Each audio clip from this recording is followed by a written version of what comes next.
Hi every one, நான் தான் உங்கள் சந்தோஷ்குமார். இந்த வீடியோவில் நம்ம என்ன பார்க்க போகிறோம், த மோஸ்ட் அவைட்டட் மஹேந்திரா தார் ராக்ஸ். எஸ், அது ஃபைனலாக லான்ச் ஆயிடுச்சு. அதுவும் எப்போ, ஆகஸ்ட் 15 இண்டிபெண்டன்ஸ் டே 2024 அன்னைக்கு அது லான்ச் ஆயிருக்கு. ஸோ வந்து எப்படி சொல்கிறது, கேட்கும் போது நமக்கு ரொம்ப ப்ரௌடாக இருந்தது. ஏன்னா இண்டிபெண்டன்ஸ் டே அன்னைக்கு ஒரு இந்தியன் பிராண்ட் வந்து இந்தியன் காரை லான்ச் பண்ணுறாங்க. ஸோ ரொம்ப நல்ல விஷயம் தான். ஃபர்ஸ்ட் ஆஃப் ஆல் வந்து மஹேந்திரா வந்து என்ன சொல்கிறாங்கன்னா, நெக்ஸ்ட் 3 to 5 இயர்ஸில் வந்து இந்த 12.5 lakh செக்மெண்ட்டில் வந்து நாங்கள் தான் நம்பர் ஒன்னாக இருப்போம் அப்படின்னு சொல்கிறாங்க. பிகாஸ் ஏன்னா அதுக்காக அவங்க டீம் வந்து ரொம்ப ஹார்ட் ஒர்க் பண்ணிட்டு இருக்காங்க அப்படிங்கிறத சொல்கிறாங்க. இப்போ நம்ம எக்ஸ்டீரியர் டிசைன்லேருந்து ஸ்டார்ட் பண்ணலாம். எக்ஸ்டீரியரில் வந்து பார்த்தீங்கன்னா இதில் நாங்கள் ஜஸ்ட் 2 டோர் மட்டும் நாங்கள் எக்ஸ்ட்ரா ஆட் பண்ணலாம். அதுக்கு மேலே இதில் நிறைய விஷயம் இருக்குது அப்படிங்கிறத சொல்கிறாங்க. அண்ட் இந்த செகண்ட் பாயிண்ட், இதை படிக்கும் போது வந்து எனக்கே ரொம்ப பெருமையாக இருந்துச்சு. Designed and created in India. அதாவது ஒரு கார் வந்து இந்தியாவிலே டிசைன் செய்யப்பட்டு, இந்தியாவிலே தயாரிக்கப்பட்டு, இந்தியாவிலே லான்ச் ஆகிருக்கு. ஸோ இது மஹேந்திராவுக்கு மட்டும் பெருமை கிடையாது, ஒவ்வொரு இந்தியன் சிட்டிசனுக்குமே இது பெருமை தான். அதுக்கடுத்து பார்த்தீங்கன்னா இந்த ராக்ஸோட சி பில்லர்னா ஆக்சுவலாக ஃபஸ்ட்டு உங்களுக்கு அந்த 4 டோர் இருக்கும். அதை தாண்டி நம்ம அந்த பூட் ஸ்பேஸ்ன்னு சொல்லுவோம்ல, அந்த இடத்துல பார்த்தீங்கன்னா ரூஃப் வந்து ஒரு மாதிரி ஆக்குவர்டாக தெரியும் நம்ம ஜென்ரலாக பார்க்கும்போது. ஓகே, பட் ஆனால் அதுக்கு வந்து மஹேந்திரா என்ன சொல்கிறாங்கன்னா, இந்த சி பில்லர் வந்து நாங்கள் வந்து இன்டென்ஷனாக நாங்கள் இப்படி தான் வந்து இதை டிஃப்ரென்ஷியேட் பண்ணி காமிக்கணும்னு சொல்லி தான் நாங்கள் டிசைன் பண்ணியிருக்கோம். ஏன்னா ஒரு டிராஃபிக்கில் நம்ம நிற்கிறோம்னா நார்மல் 3 டோர் தாருக்கும் 5 டோர் தார் ராக்ஸுக்கு வந்து டிஃப்ரென்ஸே தெரியாமல் போயிடும். ஸோ நாங்கள் அதுக்காக தான் இப்படி டிசைன் பண்ணியிருக்கோங்கிறத சொல்கிறாங்க. அதையும் தாண்டி வந்து இந்த தார் ராக்ஸோட அலாய் வீல்ஸ், இந்த alloy wheels 19 inches alloy wheel தான் நினைக்கிறேன். Yes, actually 19 inches alloy wheel கொடுத்துருக்காங்க. அதோட டிசைன் வந்து பார்த்தீங்கன்னா ஒரு மாதிரி ரொம்ப சூப்பராக இருக்கும். ஃபர்ஸ்ட் ஆஃப் ஆல் நம்ம என்ன நினைச்சோம்னா, நம்ம இந்த பாபா சூப்பர் ஸ்டார் ரஜினிகாந்த் வந்து பாபா சிம்பிள் காமிப்பார்ல, ஸோ வந்து அந்த சிம்பிள் தான் அதில் இருக்குமோன்னு நினச்சோம். அதை வந்து மஹேந்திரா சைட்லேருந்தே அதான் அந்த கை காமிச்சு சொன்னாங்க, இது வந்து ராக் சிம்பிள். ஸோ இதுக்கு காரணமே வந்து நார்மல் 3 டோர் தாருக்கும் 5 டோர் தாருக்கும் வந்து நாங்கள் டிஃப்ரென்ஷியேட் காமிக்கிறதுக்காக தான் அப்படி டிசைன் பண்ணியிருக்கோம் அப்படின்னு சொன்னாங்க.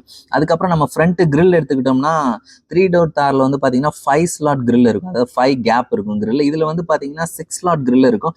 இந்த 6 ஸ்லாட் கிரில்லை வந்து அவங்க 6 பேக்ஸ் கிரில்னு சொல்கிறாங்க. ஸோ கேட்கும் போது நல்லா இருந்துச்சு. அதுக்கப்புறம் ஹெட்லைட்டில் மெயினாக டிஆர்எல் கொடுத்துருக்காங்க, அந்த சி ஷேப்டு டிஆர்எல். இது வந்து நைட்ல பார்க்கும்போது எப்படி இருக்குன்னா, அந்த பிறை நிலவுன்னு சொல்லுவாங்கல்ல, வானத்துல நமக்கு வந்து நிலா பார்க்கும்போது எந்த அளவுக்கு அழகா இருக்குமோ, ஸோ அதே மாதிரி அந்த டிஆர்எலும் ரொம்ப அழகா இருக்குன்னு சொல்றாங்க. அது உண்மையாவே வந்து நல்லா தான் இருந்துச்சு. இது இல்லாமல் எல்இடி டைலாம், எஸ், தார்ல வந்து கம்ப்ளீட்டா வந்து உங்களுக்கு எல்லாமே எல்இடி செட்டப் தான் கொடுத்துருக்காங்க. இதுக்கப்புறம் நம்ம டைமென்ஷன் எடுத்துக்கிட்டோம்னா, லென்த் பார்த்தீங்கன்னா ஒரு 4.4 metre length, width 1.8 metre, height வந்து 1.9 மீட்டர், வீல் பேஸ் பார்த்தீங்கன்னா ஆல்மோஸ்ட் ஒரு 2.9 மீட்டர் இருக்கு. இது வந்து நம்ம எக்ஸாக்டா சொன்னா லென்த் நமக்கு வந்து பழைய 3 டோர் தாரை கம்பேர் பண்ணும்போது 443 அதிகமாக இருக்குது. வித் பார்த்தீங்கன்னா 50 அதிகமாக இருக்குது. ஹைட் 68 அதிகமாக இருக்குது. வீல் பேஸ் பார்த்தீங்கன்னா 400 அதிகமாக இருக்குது. ஆக்சுவலாக இதோட வித் அதிகமாக இருக்கிறதுனால இதோட ஸ்டாண்ட்ஸ், நீங்கள் ஒரு டிராஃபிக்கில் போய் நிற்கிறீங்கன்னா அந்த ரியல் எஸ்யூவி அந்த நிற்கிறதுக்கு அந்த கொடுக்க ஃபீல் வந்து உண்மையாகவே நல்லாயிருக்கும். இப்போ தான் நம்ம ஒரு மோஸ்ட் இம்பார்ட்டன்ட் பார்ட்டுக்கு போகிறோம். என்னன்னா மஹேந்திரா என்ன சொல்கிறாங்கன்னா, it's not just a ride, it's a கிளைடுன்னு சொல்கிறாங்க. இது வந்து உங்களுக்கு ரைட் பண்ணுற ஃபீலிங்கை வந்து கொடுக்காது, நீங்கள் அப்படியே கிளைட் பண்ணிட்டு போகிற மாதிரி தான் ஃபீலிங்கை கொடுக்கும் அப்படிங்கிறாங்க. இதுக்காக அவங்க பிளாட்ஃபார்முக்கு என்ன நேம் வச்சுருக்காங்கன்னா M glide platform. M stands for மஹேந்திரான்னு நினைக்கிறேன். ஓகேவா? ஸோ எம் கிளைட் பிளாட்ஃபார்ம்னு சொல்கிறாங்க. அதை அவங்க ஜஸ்ட் ஒரு நேம்காக சொல்லாமல் அதில் என்னென்ன ஒர்க் பண்ணியிருக்காங்க இப்போ நம்ம அடுத்தடுத்து பார்க்கலாம். ஃபர்ஸ்ட் ஆஃப் ஆல் வந்து அந்த சேசிஸ் வந்து ஹை ஸ்ட்ரென்த் ஸ்டீலில் வந்து மேனுஃபேக்சர் பண்ணியிருக்காங்க. ஸோ அந்த குவாலிட்டி பார்த்தீங்கன்னா எப்படி ஒரு ராக் மாதிரி இருக்கும், லைக் ஒரு பாரமாக இரும்பாக இருக்கும். அட் த சேம் டைம் பார்த்தீங்கன்னா லைட் வெயிட்டாகவும் இருக்கும். ஆனால் இது வந்து லேடர் ஆன் ஃப்ரேம் வெஹிக்கலுங்கிறதுனால அந்த டார்ஷனல் ஸ்டிஃப்னஸ்ன்னு சொல்லுவாங்க. அதாவது கார் வந்து பள்ளத்தில் இறங்கி ஏறும்போது வந்து அந்த ஸ்டிஃப்னஸ்ங்கிறது ரொம்ப முக்கியம். அது இருந்தால் தான் அந்த லேடர் ஆன் ஃப்ரேமே வந்து அது எப்படி சொல்ல ஜஸ்டிஃபை பண்ணும், இல்லை ஜஸ்டிஸ் பண்ணுமா அப்படின்னு வச்சுக்கோங்க. அது இல்லாமல் சஸ்பென்ஷன், இந்த தார் ராக்ஸில் பார்த்தீங்கன்னா கம்ப்ளீட்டாக நியூ சஸ்பென்ஷன் செட்டப் கொடுத்துருக்காங்க. ஷாக் அப்சர்வர் வந்து பார்த்தீங்கன்னா ஒய்டாக பிளேஸ் பண்ணியிருக்காங்க. இது என்ன ஆகும்னா, ஷாக் அப்சர்வரை நம்ம ஒய்டாக பிளேஸ் பண்ணும்போது ரியாக்டிவ் ஃபோர்ஸுங்கிறது ரொம்பவே கம்மியாகும். அதை தாண்டி ஒரு முக்கியமான விஷயம் அவங்க என்ன பண்ணியிருக்காங்கன்னா, ஷாக் அப்சர்வர் பார்த்தீங்கன்னா ஃப்ரேமுக்கும் வீலுக்கும் இடையில இருக்குது. நார்மலாக வந்து ஷாக் அப்சர்வர் வந்து பார்த்தீங்கன்னா ஃப்ரேம் உள்ளே தான் செட் பண்ணுவாங்க. பட் ஆனால் இதில் வந்து ஃப்ரேமுக்கும் வீலுக்கும் இடையில செட் பண்ணியிருக்காங்க. இதுக்கெல்லாம் என்ன ரீசன் சொல்கிறாங்கன்னா, அந்த கிளைட் அந்த ஃபீலை கொடுக்கணும் அப்படின்னு சொல்கிறாங்க. இது இல்லாமல் பார்த்தீங்கன்னா சஸ்பென்ஷனோட டேம்பிங்கை வந்து கம்மி பண்ணியிருக்காங்க. பிகாஸ் ஏன்னா சஸ்பென்ஷனில் எந்த அளவுக்கு டேம்பிங் கம்மியாகுதோ அந்த அளவுக்கு ரைடு வந்து பார்த்தீங்கன்னா உங்களுக்கு ப்ளஷ்ஷாக இருக்கும். ஐ மீன் எப்படி சொல்கிறோம், நல்லாவே ஸ்மூத்தாக இருக்கும். இது இல்லாமல் ரியர் ஆக்சலில் வந்து வாட்ஸ் லிங்க் அப்படின்னு சொல்லி ஒரு மேட்ரை ஆட் பண்ணியிருக்காங்க. அது எதுக்குன்னா இப்போ இப்போ நான் சொல்கிறத நீங்கள் அண்டர்ஸ்டாண்ட் பண்ணி பாருங்கள். நம்ம வந்து ஹைவேல ஒரு லேடர் ஆன் ஃப்ரேம் வெஹிக்கிளை நம்ம ஸ்பீடாக ஓட்டிகிட்டு இருக்கோங்கிற பட்சத்தில் லெஃப்ட் டு ரைட் வந்து அது வந்து அலையும். நம்ம தமிழில் சொல்லணும், நம்ம அலைன்னு சொல்லுவோம்ல. ஸோ அதை கம்மி பண்ணும் அப்படின்னு சொல்லி வாட்ஸ் லிங்க் ஆட் பண்ணியிருக்காங்க. எனக்கு இந்த செக்மெண்ட்டில் இதுதான் ஃபஸ்ட் டைம் அப்படின்னு சொல்கிறாங்க. அந்த செக்மெண்ட்டில் இன்னொன்று ஃபஸ்ட் டைம், அது என்ன, AHRS அப்படின்னு சொல்கிறாங்க, அட்வான்ஸ்டு ஹைட்ராலிக் ரீபவுண்ட் ஸ்டாப். இது அட்வான்ஸ்டு ஹைட்ராலிக் ரீபவுண்ட் ஸ்டாப் அப்படின்னா என்னன்னா, இப்போ ஒரு பெரிய ஸ்பீட் பிரேக் இருக்குன்னு வச்சுக்கோங்களேன், அதில் நம்ம காரை கொண்டு போய் வேகமாக வந்து ஏற்றுறோம், ஓகேவா. ஃபார் எக்ஸாம்பிள் நம்ம கவனிக்கலப்பா, ஒரு 80 கிலோமீட்டர் ஸ்பீடு அந்த மாதிரி ஸ்பீட் பிரேக் ஏற்றும் போது நம்ம கார் வந்து டம்முன்னு ரோட்டில் உட்காரும், அதை அப்படியே அடிக்கும்னு சொல்லுவோம்ல. ஸோ அந்த மாதிரி வரக்கூடாது அப்படின்னு சொல்லி இந்த AHRSங்கிற செட்டப் கொடுத்துருக்காங்க. அது வந்து உண்மையாகவே வந்து நம்ம எப்படி சொல்கிறது, நம்ம வந்து அந்த இன் கிளாஸாக அந்த நம்ம ரைட் பண்ணும்போது ரொம்பவே கம்ஃபர்டபுளாக இருக்கும். இது இல்லாமல் பார்த்தீங்கன்னா நம்ம புஷ்ன்னு சொல்லுவோம்ல, கம்ஃபர்ட் புஷ்லேயும் அவங்க ஒர்க் பண்ணியிருக்காங்க. இது இல்லாமல் ஹேண்ட்லிங் புஷ்லேயும் அவங்க ஒர்க் பண்ணியிருக்காங்க. இது இல்லாமல் காரோட மாஸ் பார்த்தீங்கன்னா ஓவராலாக வந்து கம்மி பண்ணியிருக்காங்க. இன்னும் நம்ம கரெக்டாக சொல்லணும்னா ஒரு 18% வந்து காரோட மாஸ் வந்து குறைக்கப்பட்டிருக்கு. அதுக்கு ரீசன் என்ன சொல்கிறாங்கன்னா, காரோட மாஸ் எந்த அளவுக்கு கம்மியாக இருக்கோ அந்த அளவுக்கு வந்து கார்னரிங் ஃபோர்ஸும் கம்மியாகும். ஸோ அதனால் இந்த காரை நம்ம கார்னரில் த்ரோ பண்ணும்போதும் நமக்கு வந்து எப்படி சொல்கிறது, அந்த ரொம்ப பாடி ரோல்லாம் இருக்காது அப்படின்னு சொல்லியிருக்காங்க. அதையும் தாண்டி இது எல்லாமே நமக்கு கிடைக்கணும்னா பவர் ஸ்டேரிங் நமக்கு ரொம்ப முக்கியம். எஸ், லாஸ்ட் டைமும் வந்து தாரில் பவர் ஸ்டேரிங் தான் இருந்துச்சு. ஆனால் அந்த பவர் ஸ்டேரிங் வந்து ஒரு ஹைட்ராலிக் பவர் ஸ்டேரிங், அதை தூக்கிட்டு இப்போ அவங்க எலக்ட்ரிக் பவர் ஸ்டேரிங் கொடுத்துருக்காங்க. ஸோ இந்த ஃப்ரேம், இந்த என்டையர் ஆர்கிடெக்சர், ஸோ இந்த டேம்பர் ப்ளஸ் இந்த பவர் ஸ்டேரிங், இது எல்லாமே பார்க்கும்போது இது வந்து லேடர் ஆன் ஃப்ரேம் SUV தான். பட் ஆனால் இது வந்து right like monocoque frame. Yes, நீங்கள் ஒரு மோனோகாக் ஃப்ரேம் வெஹிக்கிளை ஓட்டினீங்கன்னா எந்த அளவுக்கு நீங்கள் ஃபீல் பண்ணுவீங்களோ அந்த ஃபீலிங்கை வந்து இதுவும் கொடுக்கும் அப்படிங்கிறத சொல்லியிருக்காங்க. இப்போ உங்களுக்கு டவுட் வரும், என்னடா கம்ஃபர்ட்டுக்காக இவ்வளோ முக்கியத்துவம் கொடுத்துட்டாங்க, அப்போ வந்து இது ஆஃப் ரோடில் வந்து இந்த காரால் வந்து ப்ராப்பராக பர்ஃபார்ம் பண்ண முடியாது, ஆப்டிமமாக பர்ஃபார்ம் பண்ண முடியாதுன்னா அப்படி கிடையவே கிடையாது. இப்போ நம்ம ஆஃப் ரோடில் இந்த காரில் என்னென்ன கேப்பபிலிட்டிஸ் இருக்குங்கிறத பார்க்க போகிறோம். ஃபர்ஸ்ட் ஆஃப் ஆல் வந்து கிரால் ஸ்மார்ட் அப்படிங்கிற ஒரு டெக்னாலஜி ஆட் பண்ணியிருக்காங்க. இது வந்து என்ன பண்ணுன்னா, நம்ம காரை வந்து ஆஃப் ரோடில் நம்ம எடுத்துகிட்டு போகும்போது நம்மளோட அப்ஸ்டாக்கிள்ஸை பார்த்து அதுவே ஆட்டோமேட்டிக்காக எந்த அளவுக்கு வந்து த்ராட்டில் ரெஸ்பான்ஸ் இருந்தால் கரெக்டாக இருக்கும் அப்படின்னு சொல்லி வந்து அதுவே உங்களை ஆட்டோமேட்டிக்காக சென்ஸ் பண்ணி கொடுக்க ஆரம்பிச்சிடும். இது இல்லாமல் இன்டெலிடர்ன் அப்படின்னு சொல்கிறாங்க. நான் எனக்கு தெரிஞ்ச கரெக்டாக ப்ரொனவுன்ஸ் பண்ணுறேன்னு கூட எனக்கு தெரியல. இன்டெலிடர்ன் அப்படின்னு சொல்கிறாங்க. இது இது என்னன்னா, நம்ம ஒரு சின்ன பிளேஸில் நம்ம யூட்டர்ன் போடுறோங்கிற பட்சத்தில், ஃபார் எக்ஸாம்பிள் இப்போ நம்ம ரைட் சைடில் காரை திருப்புறோம்னா ரைட் சைடோட ரியர் வீல் வந்து லாக் ஆகிடுச்சுன்னா கார் வந்து இன்னும் ஒரு ஷார்ட்டான டேர்னிங் ஆக்சுவலாக ரேடியஸ்லேயே திரும்பிடும், ஓகேவா. ஸோ இது வந்து நம்ம ஸ்பேஸை வந்து நம்ம யூட்டிலைஸ் பண்ணால் நமக்கு ரொம்ப ஹெல்ப்ஃபுல்லாக இருக்கும். ஸோ அதனால் வந்து அதையும் வந்து நாங்கள் யூஸ் பண்ணியிருக்கோம். இவ்வளோ யூஸ் பண்ணாலும் இதோட வாட்டர் வெயிட்டிங் கெப்பாசிட்டி எவ்வளோன்னு கேட்டிங்கன்னா 650 mm. ஸோ வந்து ஒரு நார்மலாக ஒரு ஆஃப் ரோட் காரில் என்ன இருக்குமோ அதே தான் இருக்குது. அப்ரோச் ஆங்கிளாக இருக்கலாம், டிபாச்சர் ஆங்கிளாக இருக்கலாம், எல்லாமே அதுதான் இருக்குது. அதையும் தாண்டி பார்த்தீங்கன்னா இதில் டெரைன் மோட்ஸ் கொடுத்துருக்காங்க. டெரைன் மோட்ஸில் பார்த்தீங்கன்னா ஸ்னோ மோட் இருக்குது, மட் மோட் இருக்குது, அது இல்லாமல் சாண்ட் மோட் இருக்குது. இது இல்லாமல் பார்த்தீங்கன்னா எலக்ட்ரானிக் லாக் டிஃபரன்ஷியல், ஆக்சுவலாக வந்து டிஃபரன்ஷியல் லாக் வந்து பார்த்தீங்கன்னா எல்லா கார்லையும் இருக்கும். எலக்ட்ரானிக் லாக் டிஃபரன்ஷியலோட கான்செப்ட் வந்து மஹேந்திரா வந்து என்ன சொன்னாங்கன்னா, இப்போ வந்து நீங்கள் ஆஃப் ரோடில் ட்ராவல் பண்ணிட்டு இருக்கீங்க, 3 டயர் வந்து சர்ஃபேஸில் இருக்குது, ஓகேவா. 3 டயர் வந்து தரையில் இருக்குது, ஆனால் ஒரு டயர் மட்டும் பார்த்தீங்கன்னா ஏரில் இருக்கும். ஸோ நார்மலாக வந்து இந்த டிஃபரன்ஷியலுங்கிறது என்ன பண்ணுன்னா, எந்த டயரில் வந்து ட்ராக்ஷன் இல்லையோ அந்த டயருக்கு வந்து மேக்ஸிமம் பவரை வந்து ட்ரான்ஸ்ஃபர் பண்ணும், ஓகேவா. பட் ஆனால் அந்த கான்செப்ட் வந்து பார்த்தீங்கன்னா ஆஃப் ரோடுக்கு செட் ஆகாத ஒரு கான்செப்ட் அப்படின்னு சொல்லுவாங்க. பிகாஸ் ஏன்னா எந்த டயருக்கு வந்து ட்ராக்ஷன் தேவையோ நம்ம அந்த டயரில் தான் மேக்ஸிமம் பவர் அனுப்பணும். விச் மீன்ஸ் எந்த டயர் சர்ஃபேஸில் இருக்கோ அந்த டயருக்கு மேக்ஸிமம் பவர் போனால் தான் கார் வந்து அந்த அப்ஸ்டக்கல்ஸ் வந்து வெளியில் வரும். ஸோ அதனால எலக்ட்ரானிக் டிஃபரன்ஷியலில் நாங்கள் ஒர்க் பண்ணியிருக்கோம். ஸோ வந்து எங்களோட காரோட சென்சார் வந்து இப்படி தான் ஒர்க் ஆகும் அப்படிங்கிறத சொல்லியிருக்காங்க. ஓகே, ஸோ ஆஃப் ரோடில் மட்டும்தான் வந்து இவ்வளோ வந்து ரைட் மோட்ஸ் கொடுக்குறாங்க அப்படின்னு கிடையாது. ஜிப் அண்ட் ஜூமுங்கிற உங்களுக்கு டிரைவிங் மோடும் கொடுத்துருக்காங்க. அந்த டிரைவிங் மோடு பார்த்தீங்கன்னா நீங்கள் வந்து நார்மலாக சிட்டியில் டிரைவ் பண்ணுறதுக்கு உங்களுக்கு ரொம்பவே ஹெல்ப்ஃபுல்லாக இருக்கும். அதுக்கு அடுத்து பார்த்தீங்கன்னா மஹேந்திரா தார் ராக்ஸோட இன்டீரியர் பார்க்க போகிறோம். இந்த இன்டீரியர் சொல்லணும்னா சொஃபஸ்டிகேட்டட் இன்டீரியர் அப்படின்னு சொல்கிறாங்க. பிகாஸ் ஏன்னா அதுக்கான ஒரு நல்ல எக்ஸாம்பிள் சொன்னாங்க. இப்போ வந்து நம்ம வந்து ஒரு பர்சனை பார்க்குறோன்னு வச்சுக்கோங்க, ஜென்ரலாக நமக்கு பார்த்தோன்னே பிடிச்சிச்சு. பட் ஆனால் அவங்கள வந்து நமக்கு பார்க்க பிடிக்கணும்னா அவங்களோட மனசும் அழகாக இருக்கணும். ஸோ அதே கான்செப்ட் படி தாரோட எக்ஸ்டீரியர் பிடிச்சிருச்சு, ஆமாப்பா, பட் இன்டீரியரை நாங்கள் சும்மா விடுவோமா, கண்டிப்பா விட மாட்டோம். அந்த லவ்வ வந்து நம்ம கன்டின்யூ பண்ணணும். இன்டீரியர்லயும் நம்ம என்னென்ன டெக்னாலஜி குடுக்கணும், என்னென்ன சொஃபிஸ்டிகேஷன் குடுக்கணுமோ அங்க எல்லாமே குடுப்போம். அதுக்காக ஃபர்ஸ்ட் வந்து ரியர் ஏசி வென்ட் குடுத்துருக்காங்க. ஸோ காரோட உங்களுக்கு கூலிங்ல வந்து எந்த ஒரு ப்ராப்ளமும் இருக்காது. And powered driver seat. Actually co passenger சீட்டுக்கு வந்து எலக்ட்ரிக்கல் அட்ஜஸ்ட்மெண்ட் கிடையாது. டிரைவர் சீட்டுக்கு மட்டும் தான் இருக்கு. பட் ஆனா ஃப்ரண்ட் சீட் 2க்குமே பார்த்தீங்கன்னா வென்டிலேட்டர் சீட் குடுத்துருக்காங்க. ஸோ நீங்க வெயில நினைச்சோ, மழைய நினைச்சோ, புயல நினைச்சோ, எத நினைச்சும் கவலையப்பட தேவையில்ல. உங்களுக்கு ரொம்பவே நல்லா இருக்கும்.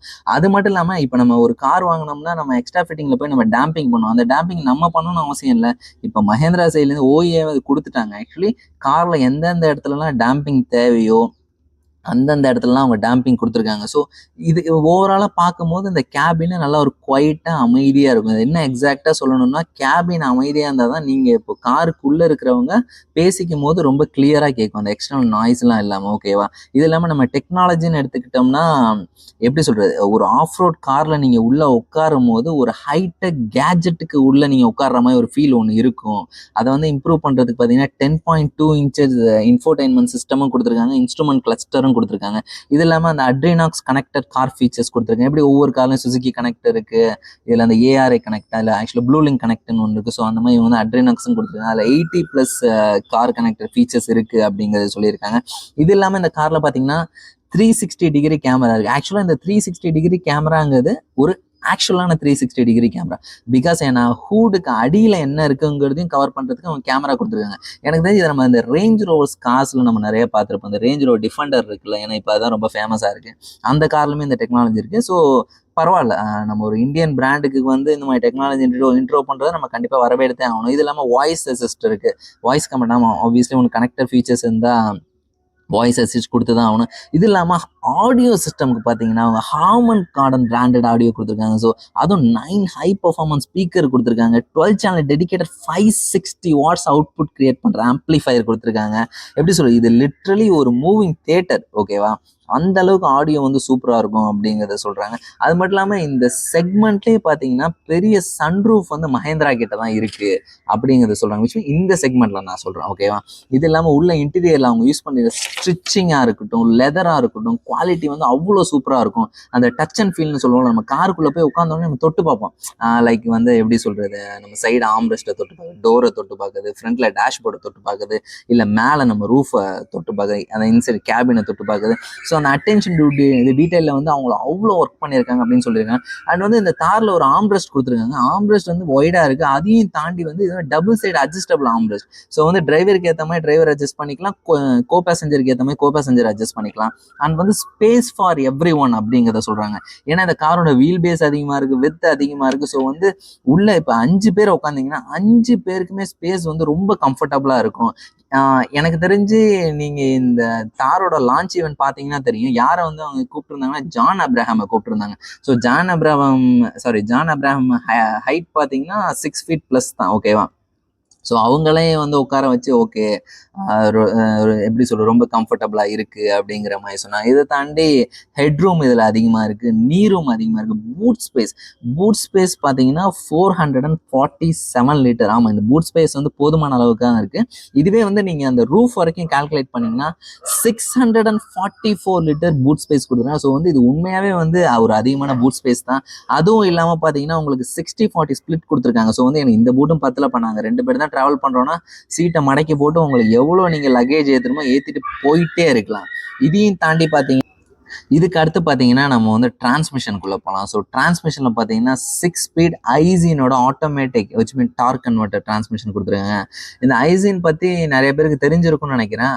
இந்த பிராண்டு தான் வந்து எப்படி சொல்றது, ஜென்ரல் மோட்டார்ஸாக இருக்கலாம், ஃபோர்டாக இருக்கலாம், மிட்சுபிஷி, வோல்வோ, இவங்களுக்குலாம் வந்து டிரான்ஸ்மிஷன் சப்ளை பண்ணக்கூடிய பிராண்ட். ஸோ வந்து இந்த சஸ்பென்ஷன் வந்து டெஃபினெட்லி வந்து ஒரு ப்ரூவன் சஸ்பென்ஷன் தான். அண்ட் ஒன் மோர் திங் என்னன்னா, இந்த டார்க் கன்வெர்ட்டர் சஸ்பென்ஷன் வந்து ஃபியூல் எக்கனாமியில் அடிச்சிக்கவே முடியாது. உண்மையாகவே ஐ மீன் இந்த செக்மெண்ட் காரை கம்பேர் பண்ணும்போது ஃபியூல் எக்கனாமி லெவலில் கொஞ்சம் பெஸ்ட்டாகவே இருக்கும். அதுக்கடுத்து பார்த்தீங்கன்னா ஆக்சுவலாக இதில் வந்து 2 டைப் ஆஃப் சஸ்பென்ஷன், ஒன்று வந்து ஆக்சுவலாக 2 டைப் ஆஃப் டிரான்ஸ்மிஷன் இருக்குது. ஒன்று வந்து ஆட்டோமேட்டிக் டிரான்ஸ்மிஷன், இன்னும் மேனுவல் டிரான்ஸ்மிஷன். நம்ம ஆட்டோமேட்டிக் டிரான்ஸ்மிஷன் பற்றி பார்த்துட்டோம். அதுக்கப்புறம் நம்ம மேனுவல் டிரான்ஸ்மிஷன் எடுத்தோம்னா 6 ஸ்பீட் மேனுவல் டிரான்ஸ்மிஷன் கொடுத்துருக்காங்க. ஆட்டோமேட்டிக்குமே 6 ஸ்பீட் ஆட்டோமேட்டிக் டிரான்ஸ்மிஷன் தான். ஓகேவா? இந்த மேனுவல் டிரான்ஸ்மிஷன் பொறுத்த வரைக்கும் பெஸ்ட் இன் கிளாஸ் NVH அப்படின்னு சொல்கிறாங்க. அதாவது இந்த நாய்ஸ், வைப்ரேஷன், ஹார்ன் ஹார்னஸ்ன்னு சொல்லுவாங்கல்ல. ஸோ வந்து இந்த கிளாஸ்லேயே பெஸ்ட்டாக இருக்கும் அப்படின்னு சொல்லுவாங்க. ஸோ கியர் ஷிஃப்ட் பண்ணுறதுக்கு கேபிள் ஷிஃப்டர்ஸ் தான் யூஸ் பண்ணியிருக்கேன் வித் டேம்பர்ஸ். ஸோ பாருங்கள், அப்போ வந்து நீங்கள் அந்த கியர் ஷிஃப்ட் பண்ணும்போது அந்த எக்ஸ்ட்ரா நாய்ஸ் கேட்குறது எதுவுமே உங்களுக்கு இருக்கவே இருக்காது. ஃபுல்லி சிங்க்ரனைஸ்டு கியர் பாக்ஸ் அப்படின்னு சொல்கிறாங்க. ஓகே, நமக்கு தெரிஞ்ச விஷயம் தான். அடுத்து நம்ம இன்ஜின் ஆப்ஷன் போவோம். நம்ம இன்ஜின் ஆப்ஷன் பார்த்தீங்கன்னா இதில் வந்து 2 விதமான இன்ஜின் ஆப்ஷன் இருக்குது. நம்பர் 1 பார்த்தீங்கன்னா turbo petrol direct injection mStallion engine. அது இந்த இன்ஜினோட பெர்ஃபார்மன்ஸ் பார்த்தீங்கன்னா 0 to 60 5 செகண்ட்ஸில் கிராஸ் பண்ணும். ஒரு எஸ்யூவி வெஹிக்கிள் வந்து எப்படி சொல்கிறது, பெர்ஃபார்மன்ஸ் வெஹிக்கிள் மாதிரி கொடுத்துருக்காங்க. அதுக்கடுத்து செகண்ட் இன்ஜின் ஆப்ஷன் பார்த்தீங்கன்னா உங்களுக்கு டீசல் இன்ஜின். அது காமன் ரயில் direct injection technology mHawk engine, நமக்கு ரொம்பவே பழக்கப்பட்ட ஒரு இன்ஜின். பட் இதோட 0 to 60 பார்த்தீங்கன்னா 4.8 செகண்ட்ஸில் கிராஸ் பண்ணும். ஸோ உண்மையாகவே கேட்கும் போது வேற லெவலில் இருந்துச்சு. ஆனால் இதில் 4x4 வந்து பெட்ரோல் இன்ஜின் வந்து அவங்க ஆப்ஷன் கொடுக்கவே இல்லை. ஒன்லி வந்து டீசல் இன்ஜினில் தான் கொடுத்துருக்காங்க. இது இல்லாமல் இதில் யூஸ் பண்ணியிருக்கிற டர்போ சார்ஜர் பார்த்தீங்கன்னா எலக்ட்ரிக் ஆக்சுவேட்டர்ஸோடு வரும். ஸோ ஏன்னா இப்போ உள்ள மாடர்ன் கார்ஸுக்கு வந்து இதெல்லாம் வந்து எப்படி சொல்கிறது, ரொம்ப முக்கியம். இது இல்லாமல் நம்ம சேஃப்டி ஃபீச்சர்ஸ்ன்னு எடுத்துக்கிட்டோம்னா ஜென்ரலாக 6 ஏர் பேக்ஸ் இருக்குது, உங்களுக்கு 3 பாயிண்ட் சீட் பெல்ட்ஸ் இருக்குது. எல்லா சீட்டுக்குமே உங்களுக்கு 3 பாயிண்ட் சீட் பெல்ட்ஸ் கொடுத்துருக்காங்க. சீட் பெல்ட் ரிமைண்டர் கொடுத்துருக்காங்க. சீட் பெல்ட்டோட ரிமைண்டரும் அவங்க எல்லா சீட்டும் கொடுத்துருக்காங்க. இது இல்லாமல் பேசஞ்சரோட ஏர் பேக், ஏன்னா வந்து 6 ஏர் பேக் இங்கே ஸ்டாண்டர்டாக வரதுனால பேசஞ்சரோட ஏர் பேக் நீங்கள் ஆன் பண்ணுறதா ஆன் பண்ணிக்கலாம், ஆஃப் பண்ணுறதா ஆஃப் பண்ணிக்கலாம். ஏன்னா பின்னாடி சீட்டில் வந்து நீங்கள் குழந்தைங்களை உட்கார வச்சு இப்போ பட்சத்தில் அவங்களோட சேஃப்டி இன்க்ரீஸ் பண்ண ரொம்பவே ஹெல்ப் பண்ணும். இது இல்லாமல் உங்களுக்கு ஐசோபிக்ஸ் சைல்ட் சீட் கொடுத்துருக்காங்க. சீட் பெல்ட் வந்து பார்த்தீங்கன்னா ஃப்ரண்ட்டில் உள்ளவங்களுக்கு வந்து ஹைட் அட்ஜஸ்டர் கொடுத்துருக்காங்க. ஸோ வந்து சீட் பெல்ட்ஸோட ஹைட்ஸை வந்து நீங்கள் அட்ஜஸ்ட் பண்ணிக்கலாம். இது இல்லாமல் ஏடஸ் லெவல் 2 ஃபங்க்ஷன் கொடுத்துருக்காங்க. அப்போ உங்களுக்கு தெரியும்னு நினைக்கிறேன், ஆக்சுவலாக ஆட்டோமேட்டிக் பிரேக்கிங்காக இருக்கலாம், அந்த லேன் டிபாச்சர் இதெல்லாம் வந்து பார்த்தீங்கன்னா காரே வந்து ஆட்டோமேட்டிக்காக சென்ஸ் பண்ணி போகும். இது இல்லாமல் உங்களுக்கு டாப் எண்டில் ஆல்வெல் டிஸ்க் பிரேக் கொடுத்துருக்காங்க. ஸோ ஆல்வெல் டிஸ்க் பிரேக் இருக்கிறதுனால உங்களுக்கு பிரேக்கிங் நீங்கள் கான்ஃபிடன்ஸாக அப்ளை பண்ணலாம். உங்களுக்கு ஆன்டி லாக்கிங் பிரேக்கிங் சிஸ்டம் இருக்குது, எலக்ட்ரானிக் பிரேக் டிஸ்ட்ரிபியூஷன் இருக்குது, எலக்ட்ரானிக் ஸ்டெபிலிட்டி ப்ரோக்ராம் இருக்குது. இதில் என்ன சொல்கிறாங்கன்னா, இந்த இஎஸ்பியில் வந்து நாங்கள் பிரஷ்லெஸ் டிசி மோட்டார் சொல்லுவோம்ல, பிஎல்டிசின்னு சொல்லுவோம், ஓகேவா? ஸோ அதில் வந்து நாங்கள் இன்னும் கொஞ்சம் இம்ப்ரூவ் பண்ணியிருக்கோம். ஸோ அதனால் காரோட சேஃப்டி இது இன்னும் என்ஹான்ஸ் பண்ணோம் அப்படிங்கிற சொல்லியிருக்காங்க. ஓகே காய்ஸ், இன்னைக்கு வந்து நம்ம தாரோட இன்டீரியர், எக்ஸ்டீரியர், அதோட சஸ்பென்ஷன், அதோட இன்ஜின், அதோட டிரான்ஸ்மிஷன் எல்லாமே நம்ம கம்ப்ளீட்டாக பார்த்தோம். ஸோ இந்த வீடியோ பிடிச்சிருந்துச்சுன்னா மறக்காமல் லைக் பண்ணுங்கள் அண்ட் காமெண்ட் செஷனில் காமெண்ட் பண்ணுங்கள். இது இல்லாமல் உங்களுக்கு தார் ராக்ஸை பற்றின கம்ப்ளீட் டீட்டெயில்ஸ் உங்கள் ஃப்ரெண்ட்ஸ் யாருக்கா தெரிஞ்சுக்கணும்னு நினச்சாங்கன்னா அவங்களுக்கு இந்த வீடியோ மறக்காமல் ஷேர் பண்ணுங்கள். Okay, this is Santosh Kumar. By.